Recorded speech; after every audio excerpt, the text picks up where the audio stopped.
राम राम भजो राम राम राम राम भजो राम राम।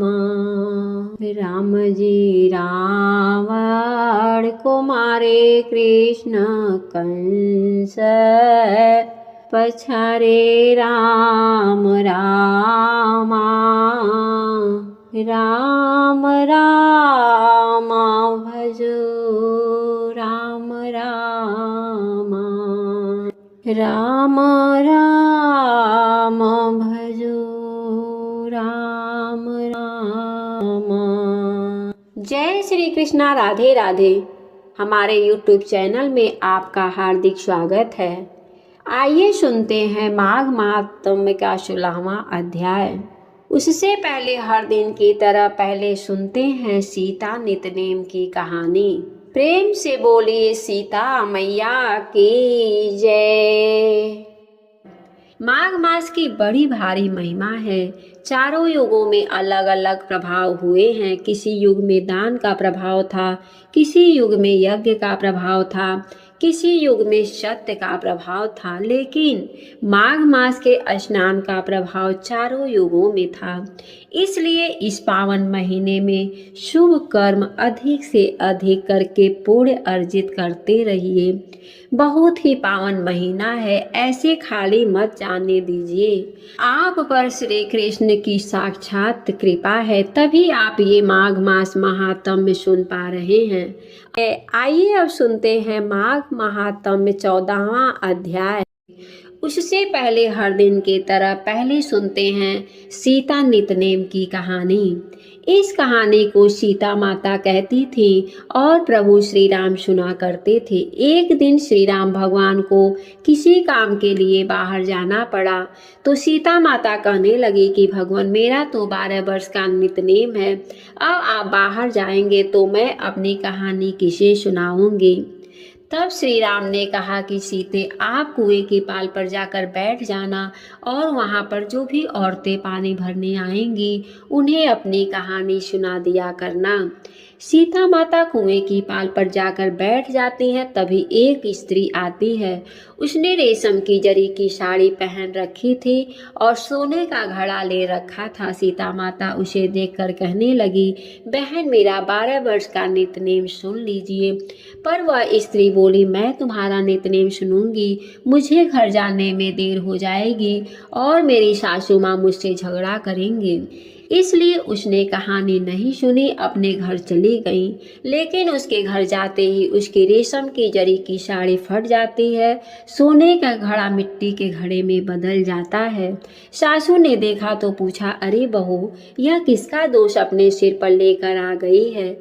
बहू बोली, माँ जी, कुएं पर एक औरत बैठी थी, उसने अपनी कहानी सुनने के लिए कहा, लेकिन मैंने उनकी कहानी नहीं सुनी। शायद उसी का यह फल मुझे मिला है। बहू की बात सुनकर अगले दिन वह साड़ी और वही घड़ा लेकर सासू माँ कुएं के पास चली जाती हैं। सासू को वहीं पर सीता माता बैठी मिली तो सीता माता ने कहा, बहन, मेरी कहानी सुन लीजिए। सासू बोली, एक बार छोड़, मैं तो 4 बार कहानी सुन लूंगी। तब सीता माता बोली, राम आए, लक्ष्मण आए, देश के पुजारी आए, नित नेम का नेम लाए, आओ राम, बैठो राम, तपी रसोईया जीमो राम, माखन मिश्री खाओ राम, दूध बतासा पियो राम, सुत के पलका मोटो राम, साल दुसाला पोटो राम, साल दुसाला ओढ़ो राम, जब बोलूं तब राम ही राम, राम समारे सबके काम, खाली घर भंडार भरेंगे, सबका बेड़ा पार करेंगे, बोलो श्री राम, जय जय राम। सासू माँ बोली, कहानी तो बहुत अच्छी है। पर कहानी सुनकर सासू घर चली गई और उसकी साड़ी फिर से रेशम की जरी की साड़ी में बदल गया। मिट्टी का घड़ा भी फिर से वापस में सोने के घड़े में बदल गया। बहू ने देखा तो कहने लगी, सासू माँ, आपने यह सब कैसे किया। सासू बोली, बहू तू दोष लगा कर आई थी और मैं अब दोष उतार करके आ रही हूँ। बहू ने पूछा कि माँ जी, वह कुएं वाली स्त्री कौन थी? सासू माँ ने बताया कि वह तो सीता माता थी। वह पुराने से नया कर देती हैं, खाली घर में भंडार भर देती हैं। वह लक्ष्मी जी का वास घर में कर देती हैं और मनुष्य की जो भी इच्छा हो उसे पूर्ण कर देती हैं। बहू बोली, माँ जी फिर तो ऐसी कहानी मुझे फिर से सुना दो। सास बोली कि ठीक है, तुम भी सुन लो। फिर सास ने कहानी शुरू की। राम आए, लक्ष्मण आए, देश के पुजारी आए, नित नेम का नेम लाए। आओ राम, बैठो राम, तपी रसोईया जीवो राम। माखन मिश्री खाओ राम, दूध बताशा पियो राम। सुत के पल का मोटो राम, साल दुसाला पोटो राम। साल दुसाला ओढ़ो राम, जब बोलूँ तब राम ही राम। राम समारे सबके काम, खाली घर भंडार भरेंगे, सबका बेड़ा पार करेंगे। बोलो श्री राम, जय राम, जय जय राम।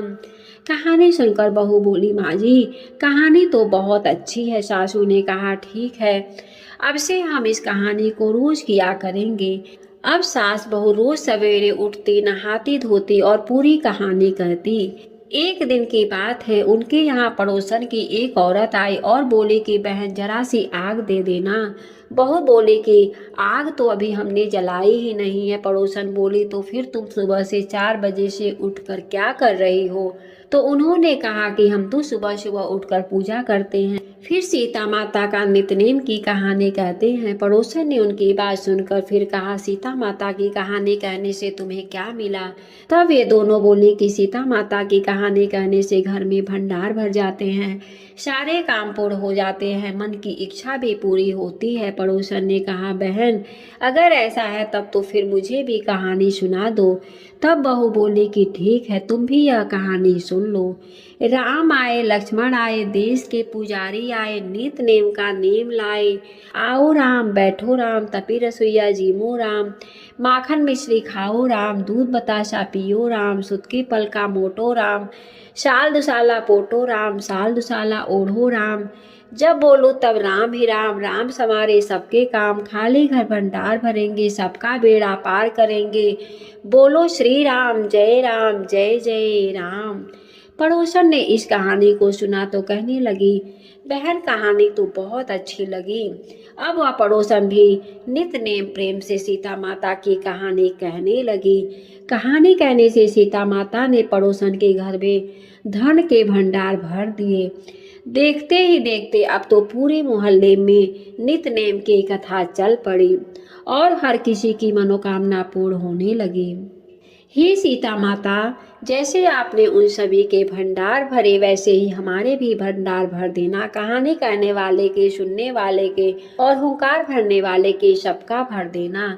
सभी प्रेम से बोलिए सीता मैया की जय। अब हम शुरू करते हैं माघ महात्म्य के 16वें अध्याय। कार्तवीर्य कहने लगा कि हे भगवान, वह राक्षस कौन था और कांचन मालिनी कौन थी? उसने अपना धर्म कैसे दिया और उनका साथ कैसे हुआ? हे ऋषि, अन्य ऋषि की संतानों के सूर्य, यह कथा सुनाकर मेरा कौतूहल दूर कीजिए। वे कहने लगे कि हे राजन, इस पुरातन विचित्र इतिहास को सुनो।